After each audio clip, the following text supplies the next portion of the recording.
Hey everyone, I'm back from my hiatus I took from reading The Secret Man. Um, I wanted to do this little intro video before getting into uh, my other intro to let you guys know that I'm going to probably be taking breaks from reading this book here and there. It's like the Bible Reloaded. They read a certain amount of chapters of the Bible in their Atheist Bible Study series, and then they take a break for a while and just do other videos and stuff like that. And that's probably what I'm going to be doing, except I'm not going to be doing other videos on this channel. I'm just mostly going to be doing my read-through of The Secret Man by Frank Dux on this channel, and that's probably about it. Unless he comes up with the other book that he's been talking about for such a long time, saying he's going to write another book called Ninjas Are Bullshit. If he does publish that book, and if you guys want me to do a read-through series of that book next, I will. But if not, then I'll probably just not do any more videos on this channel. But we'll see what happens. Yes, I changed my name again. When I first had my channel, I called it The Satanic Christian because it was a joke. Something between me and a friend of mine. Back in the day, he wanted to start this death metal band, and he wanted to do like this satanic shit, and I'm like, okay, you do know that the guys you want as your drummer and as your singer are both Christians. And he goes, oh, no problem, we can call ourselves the Satanic Christians. And when he said that, I just started laughing.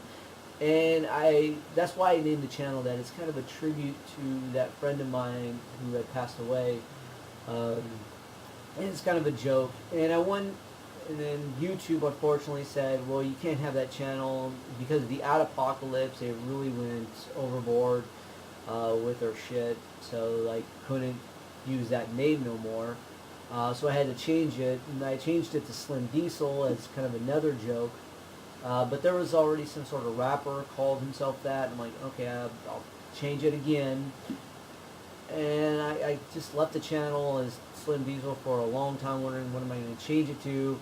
And then I had the idea when I posted a picture on Halloween on the Bullshit Martial Arts page, me dressed up as Cairo Sagero.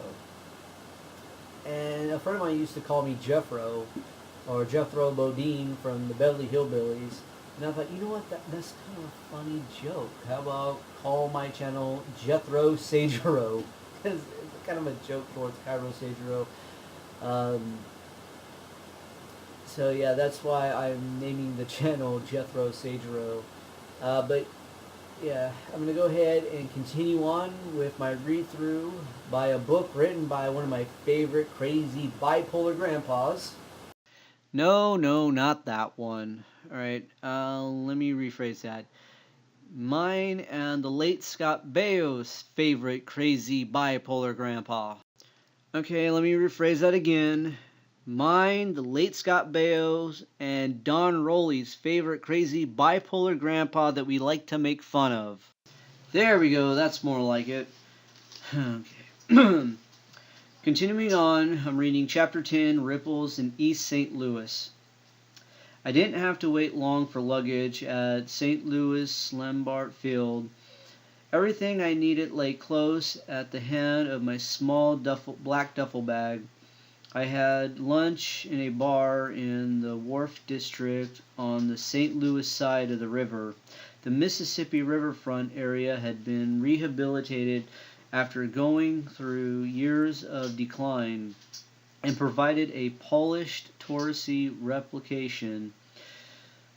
The warehouses and offices that had once bustled with considerable river commerce now housed restaurants, trendy bars, and offices for lawyers and architects.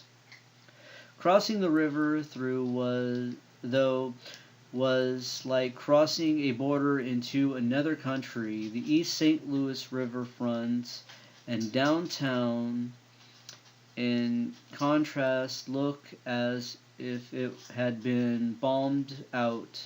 Perhaps the bitter winds and gray sky made everything seem dingier than usual. The local stockyards didn't help, but I doubted anything could make this place enticing. The elevated and interstate enabled one to pass over the city and pretend it didn't exist.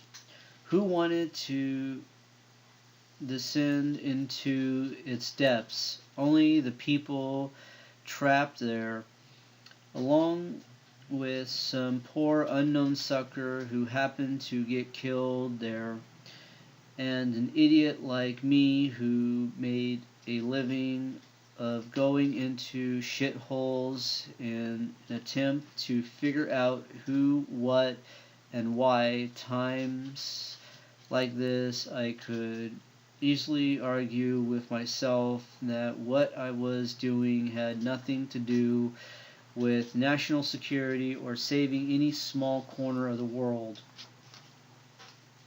On the other hand, I didn't like the idea of someone leaving a trail of corpses, and I realized with a bit of surprise that I had begun to accept the hunch that this was an inside job as a certainty. Heading down Broadway Avenue, I couldn't help but laugh at myself and my surroundings. Where are the theaters? I joked out loud. Hell, this place was a living theater with a set right out of West Side Story, and I had front row tickets in a show that involved audience participation. Oh, God. I drove past blocks of decaying inner city. The broken walls of an old red brick apartment building were still blackened with soot from the fire that had gutted the place. Everywhere, doorways and windows had been boarded over for some time. The plywood was withered and peeling. If there'd been much to loot, it had been looted long before. The streets remained quiet. This was a dead town, and the raw cold kept people indoors. The wind that swirled throughout the streets possessed a chill augmented by the proximity of the river. I could smell the stockyards close by, down near the river's edge. I found the tiny side street off 8th Avenue and parked. I wouldn't have any trouble finding my car. I was the only one stupid enough to leave mine on the street. Outside, it was colder than a witch's tit in a tin bra. East St. Louis was doing a good imitation of hell in winter. I wondered what bait had been used to lure the victim down to this narrow cul-de-sac and into the deserted building. The outer door had been removed from its hinges, and a piece of tin sheeting had been nailed over the opening. It flipped and vibrated with miniature rumbles where it had been torn back to provide someone entrance. I slipped through the gap and into the building, which at least provided a bit of respite from the wind. The stairway was littered with trash and stink. I didn't bother to use the broken hand drill. A faded red door marked the entry to the room where the body had been found over a week earlier. A shabby death in a shabby place. Or shabby place. A shabby place. Yeah. Okay. Exposed pipes protruded from the naked walls. Yellow newspaper littered the floor. Half of a sink lay on the floor, surrounded by what looked like black, shrunken turds. Dark bloodstains against the grimy floor marked the spot, as well as the already faint chalk that outlines the position of the victim's body. I didn't waste much time looking. I had previously seen the pictures forwarded by Casey and waiting for me when I boarded the plane in LA. This time the body had been discovered within hours of the victim's death. He had been shot through the back of the head at point-blank range, 2 bullets that removed a large part of his head and practically obliterated his face. Dried frozen blood and brains were splattered everywhere. The corpse that of an Asian male in his mid-20s had ended up as just another John Doe in the police morgue. Police had found no identification on the body, although there was always a chance that a wallet had been scavenged before officials reached the scene. Thus far, fingerprints had failed to provide any leads, and I was ready to bet 100 to 1 that he'd remain unidentified. What distinguished this particular murder from the hundreds of others taking place across the country at the time, however, wasn't the fact that the victim was unknown. Ballistics reports indicated that the bullets were Russian, small caliber, and probably fired from a Russian gun. Okay, that's kind of interesting. Of course, once again, I was on the scene much too late, even though the body had been discovered rather quickly. A week had gone by before the ballistics results had been forwarded to the FBI, and someone within the agency had been notified. Only now did I truly understand the far-reaching power of the agency to alter facts, even squash police reports and criminal investigations. The body had been mysteriously misplaced without going down on record, even as a John Doe. This had been accomplished through the agency's unwavering perseverance and sponsorship of secret programs dedicated to training police officers in defiance of the National Security Act of 1947, which forbids the agency to exercise any police. I'll leave a caption, I can't read that word. Law enforcement powers or internal security function. come to think of it, I suppose that I was an internal security function, although that didn't have the same ring for me as undercover agent. Officially, when the agency has owned up to such activities, its involvement has been cleverly explained through nuances of interpers.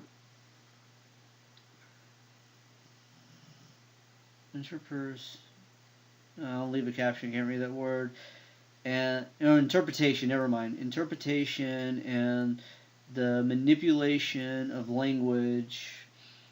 What in the past has been called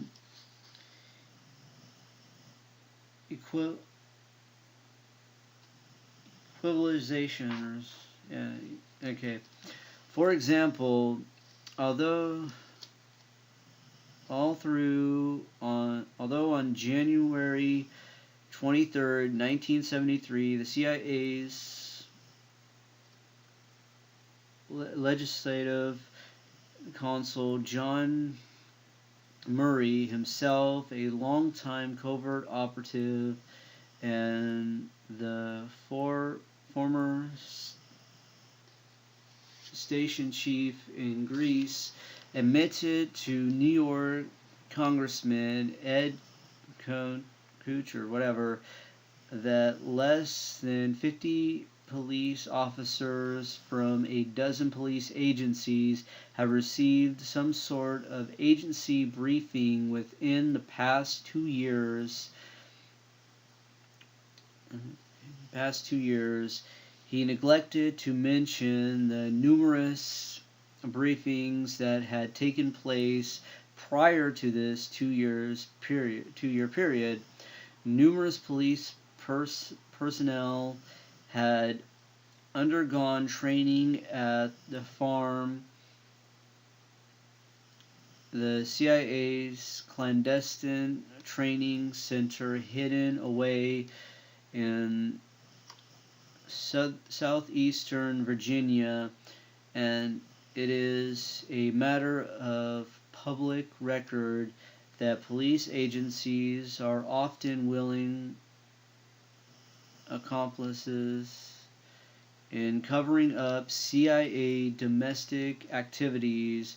I recall the Chicago Police Department's denial to reporters that any of its officers had received secret training by the CIA, only to have then DCI Richard Helms reveal to a secret session of the Senate Foreign Relations Committee that the Chicago police had been included in an agency training program. Helms' disclosure was subsequently leaked to the press. Two of my own training officers admitted they were accustomed to training operatives like me who didn't exist officially. When I propped it further, asking if cops were regularly involved, both informed me of the standard response for a CIA-connected law enforcement official. Don't deny the connection, but attempt to avoid the issue. If pressed, state that one had received only technical assistance on how to keep files and how to perform more advanced surveillance techniques than those offered by the FBI. And me, I asked one of them, what do I say if I'm linked to CIA domestic operations? Before or after you're hit by the bus, he replied. Whether our man was still in the area remained to be seen, although I doubted it. He was much too clever, however, An off chance existed that he got his kicks out of watching us arrive on the scene, come up with next to nothing, and stand there scratching our heads in bewilderment. Patience was the name of the game. Sooner or later, he'd show himself. Once we figured out what kind of fish we were after, we could prepare the bait to lure him in. However, at this point, I was working alone. Local agencies had their hands full, and if they hadn't identified the victim by now, it was doubtful they ever would. Casey had also ordered me to investigate in secret, which meant I was unable to draw on any outside support or even make inquiries through official agencies. I decided that the best I could do would be to come up to make some discreet inquiries among the locals and check any nearby pawn shops in hopes of possibly tracking down the murder weapon. I cruised the area and circled the first shop I saw a few times to soak up some warmth from the car's heater. The bells overhead were too cold to jingle when I came through the door. The proprietor, a large black man wearing a red and black stocking cap, perched above his bulbous eyes, sat in an oversized chair or overstuffed chair next to a space heater turned up full blast. Even so, the place was freezing. I imagine he turned himself around every so often to thaw out one side of his body and keep the other from toasting. The place didn't have much in stock. The usual amplifiers, a couple of cheap electric guitars, worn out power tools, and lots of loose junk underfoot. The room itself was dilapidated, the dirty yellow paint peeled from the walls, and squares of what at one time were probably fancy decorative ceiling tins dangled dangerously overhead. The proprietor gave me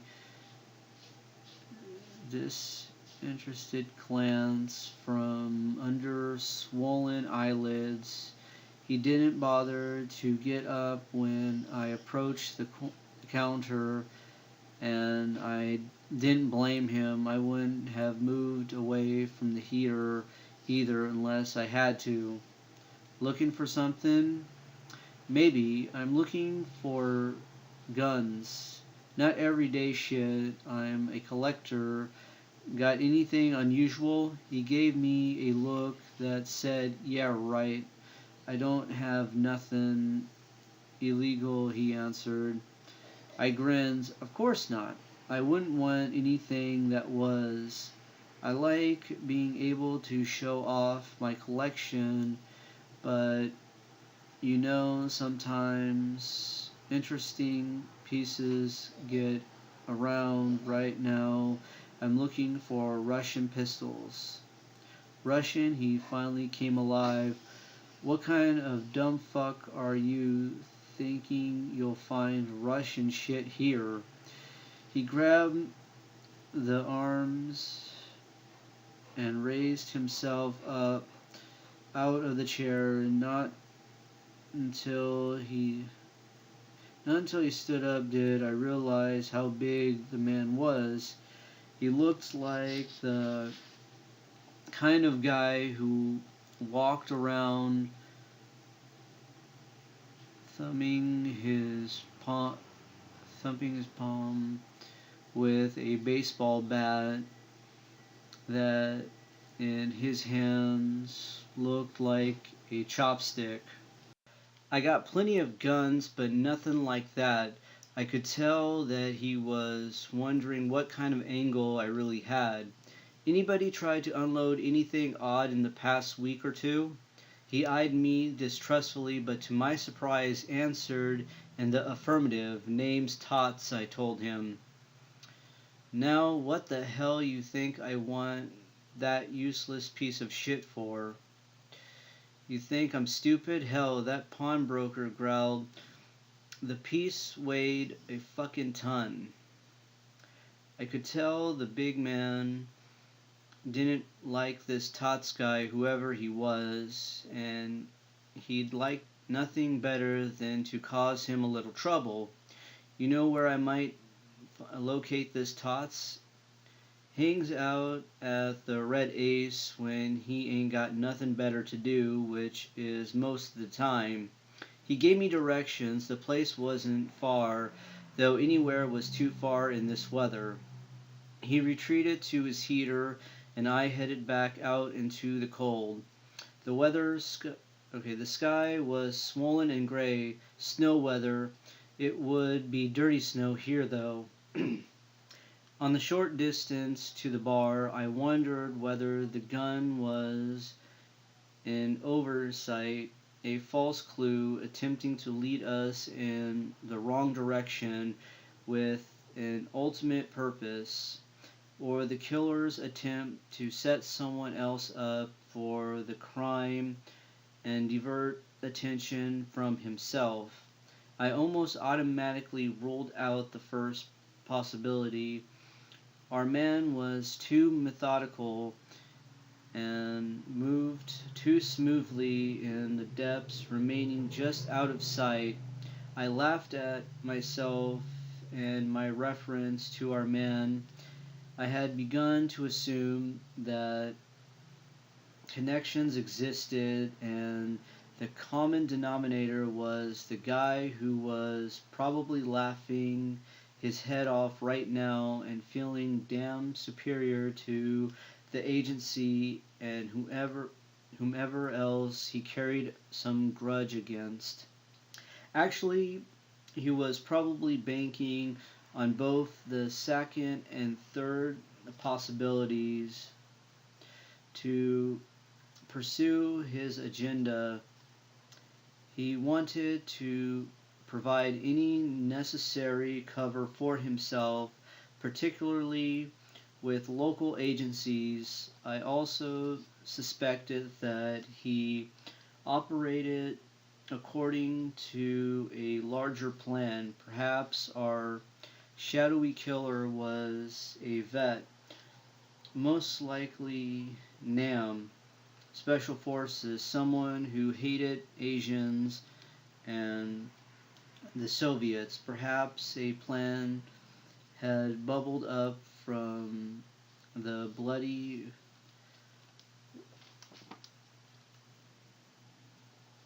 recesses of his warped mind, a scheme by which he had exact some sort of twisted revenge, also implicated those commie bastards in Russia.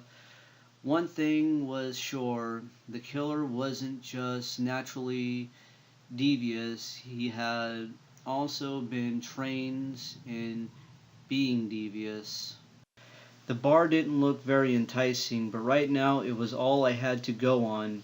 The dusty, run-down joint was a far cry from Franco's bar, my favorite hangout in Milan. A decrepit pool table with torn felt sagged at the rear of the bar.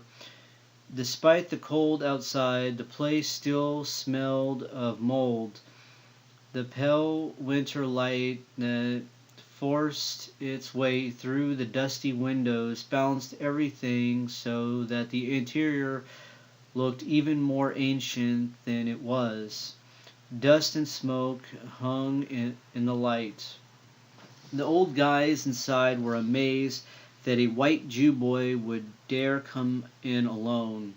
They obviously thought I was either a fool or trying to pull off something I had no business attempting.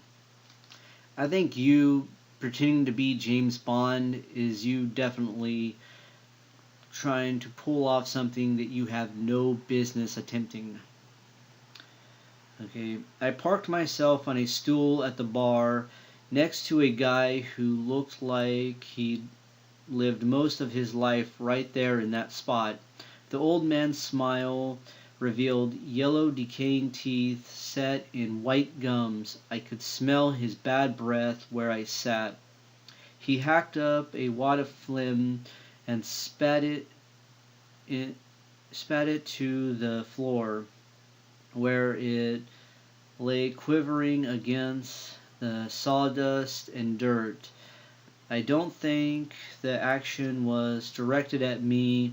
I think that spitting was probably what he did when he didn't know what else to do. With the exception of certain known gangster hangouts in the mid 1980s, such as Club Sabra in, I'll leave a caption, I can't read that. The Hollywood portrayal of bars full of closed-mouthed customers who eventually jumped the instant assistant, often abstain hero trying to ferret out information bears little resemblance to reality in my experience. People can't wait to talk about what they know, but even more often about what they don't know. Just look at the glut of television talk shows bursting with people so willing to talk that they're even willing to expose themselves as utter fools on national television. You should know about that one, Frank. Buy a guy a drink in the inner city bar, and he's suddenly your best buddy. He'll tell you everything he saw and provide so much extra information you risk getting buried. You won't be able to shut him up. Get a small group going, and they've all got an opinion or some inside angle or piece of information. More often than not, a friendly debate offers a gossip that can somehow put everything else in perspective. Unlike I'll leave the caption, I can't read that once again. Or Milan East St. Louis was far from being an international scene. This group was composed of hangers-on, old drunks, and a couple of small-time punks who wouldn't know what to do with the big boys if they met them. I passed a quick but thorough eye over the joint, seizing up everyone's location and possible escape routes first, then the location of anything I might use as a weapon if necessary. The clientele were definitely interested in me, but they weren't going to start talking first. Cold, huh? I said to the old guy next to me. He smiled and then pretended to ignore me. I acted as though there was nothing unusual about my being in a rundown hole where no lone man of my particular color would go he would if he had a brain in his head. Beer, please, I told the bartender, who had kept his distance but glanced my way. And one for my friend here. That perked the old guy up. Damn, it's cold, he said to no one in particular, although I knew it was for my benefit. Came down to see Tots, I said, as if he had actually asked me my business. The bartender stuck a beer in front of my partner. Well, that's okay by me, he wheezed. Tots should be in directly. Tots didn't come in directly enough to suit me. I had to endure at least an hour of attempting to start up conversations, all of which seemed to fizzle after a few exchanges. After a while, however, and after buying everybody in the joint several rounds of beers, I got them debating a topic I should have started with right from the beginning. Sex. Oh my god. Okay, some things about human nature don't change no matter where in the world you are.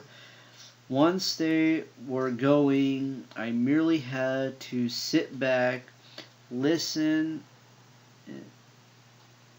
attentively, and pretend I was actively part of the conversation. About 20 minutes later, two young punks came in along with a blast of cold air. The door slammed shut behind them. Hey, Tots, my friend greeted them. You should bring these white boys in here more, or you should bring in here more often. Sure would help keep my throat lubricated. Mr. Yellowteeth cackled and spat another wad on the floor. Didn't really need to know that. The newcomers spotted me at the bar. The one with the hat looked at the other and jerked his head in the direction of the door. They were out in a flash. I pushed my untouched beer toward Yellowteeth and followed. The wind stuck in my face as I emerged back out on the street. The whole town seemed to shiver. The street light at the ends of the block swayed, almost bobbing against the dark backgrounds. Hey, wait up, I called after them. Where are you going why are you going so fast? I wanted to ask you a couple of questions. You don't have to come back in where it's warm. You don't have to come back in where it's warm, and I'll buy you a beer.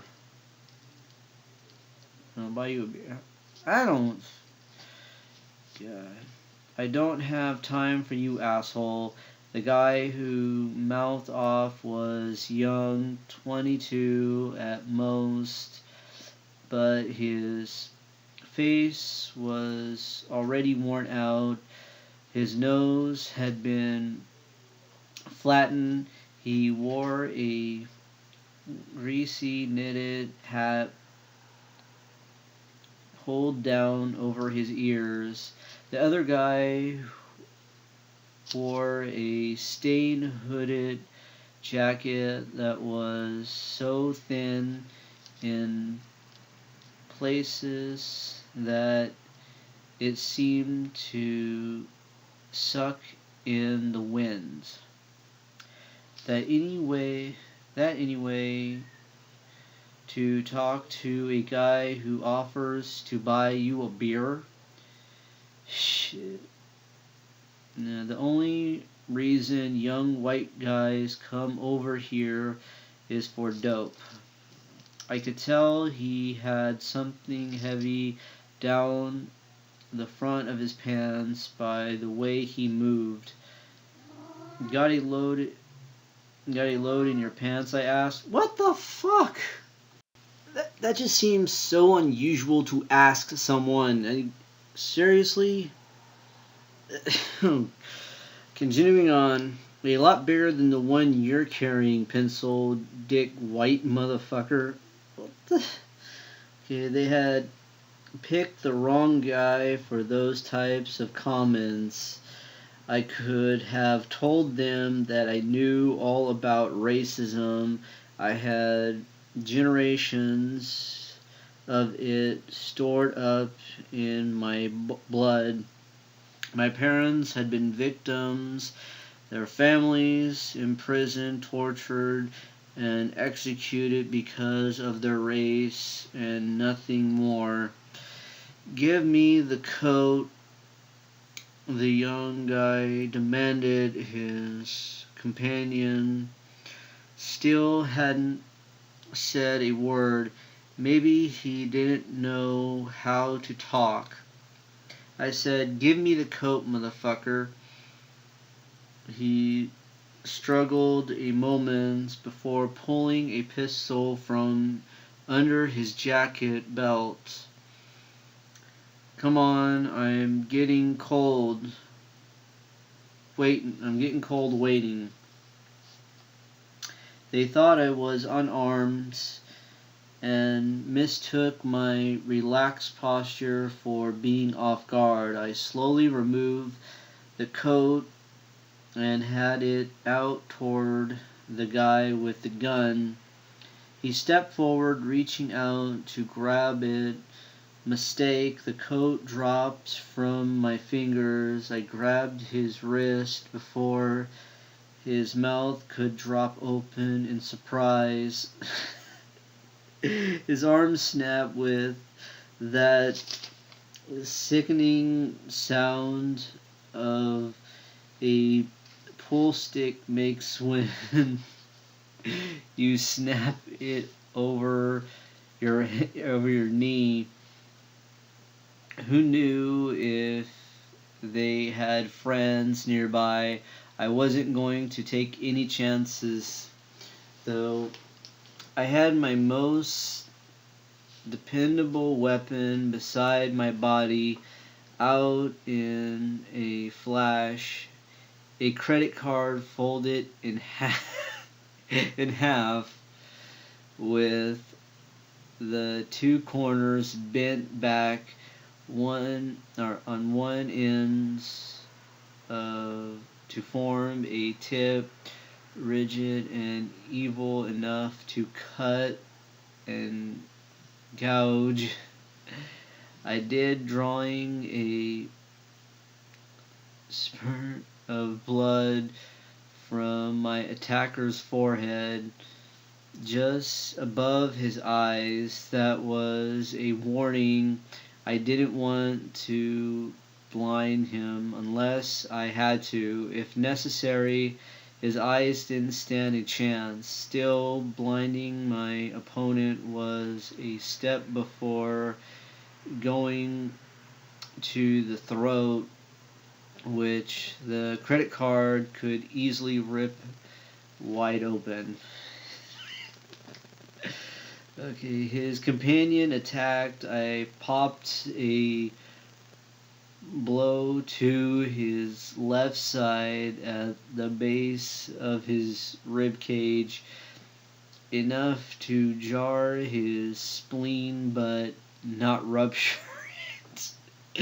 Killing them would only draw attention, and my job was to remain in the shadows. Besides, I needed information. In fights such as this one, the greatest difficulty lie in controlling anger. However, much of my training had involved developing and honing physical, mental, and emotional discipline. Get carried away, and I could easily become lethal.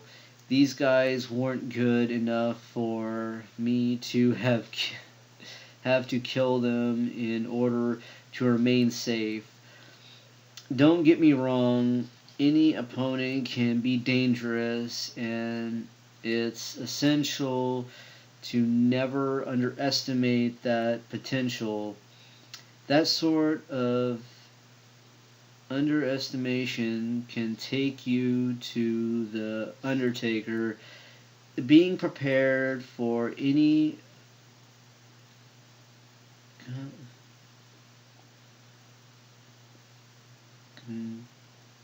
contingency keeps you alive. I always carried my arsenal to make sure I stayed that way. Besides credit cards, my arsenal included unlikely weapons. One of my old buddies had dubbed me the Man of Steel. Oh man. But not because I was any Superman. I just happened to carry a hell of a lot of steel with me. I kept a steel comb handy. In skilled hands, the comb could be more painful and debilitating than a knife, and raking could seriously injure an attacker. In more potentially lethal cases, a steel pin could do a lot of damage as well. And ever since Ed Parker had taught me how to use a shoe as a weapon, I had worn shoes with special steel heels that could stun even the strongest opponent when slipped into my hands, like gloves or grasped by the toe, and wielded like a club. God. The silent guy was silent no more. He was howling up a storm on his knee, clenching at his side. He'd be feeling that blow for days. The big mouth who wanted my coat had his hands clasped to his face. He probably thought he was blind, or else he was too frightened to look at me. Blood seeped out between his fingers. I retrieved the gun, dropped during our scuffle.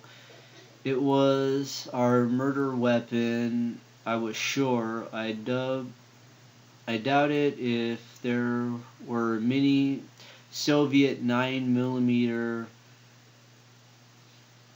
Makarov semi-automatic pistols around, even if it was East St. Louis. The gun's standard sidearm for Soviet infantry was heavy as a son of a gun. The Soviets opted for the extra weight in exchange for increased reliability, but shorter than most homegrown models, the Makarov would be a little more than a prop for this punk. It was just as well that I relieved him of it. At least he wouldn't get a hernia carrying it around in his pants. Although right now he had other physical problems to take care of. "Where'd you get the gun?" I demanded. "Hurry up, I'm getting cold." I wasn't bluffing. Without my coat, I was freezing. After a couple of beats, I shouted in his face close enough so that my spittle froze on his cheeks. "Hey asshole, use your brain. You don't hear me reading your rights or calling for a cop, do ya? I'm not the police. I can kill you and I don't have to answer to anybody. Get it? Found it," he blubbered. "In an empty lot off 8th. It's not worth nothing. I couldn't even sell the fucking thing." "Never mind, I'll take it off your hands," I told him. "This gun's too big for you anyway." I gave him a half-hearted kick in the groin. He went down, gave a spasm, then vomited into the street. I picked up my coat, dusted it off, and left my attackers lying on the sidewalk, whimpering inarticulately. They didn't seem to mind how dirty it was down there. I examined the gun's 8-round magazine. It was half empty. The standard military ball casings were void of any manufacturer's markings, and I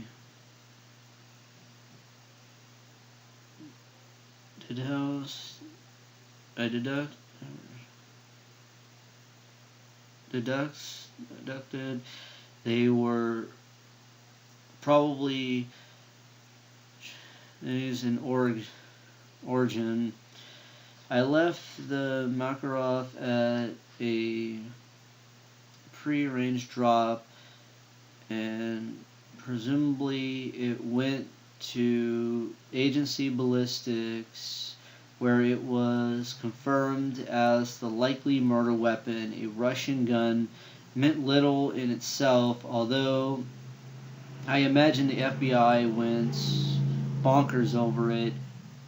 Hardware gets around in the most mysterious ways. However, it provided one more piece of evidence in support of our suspicions.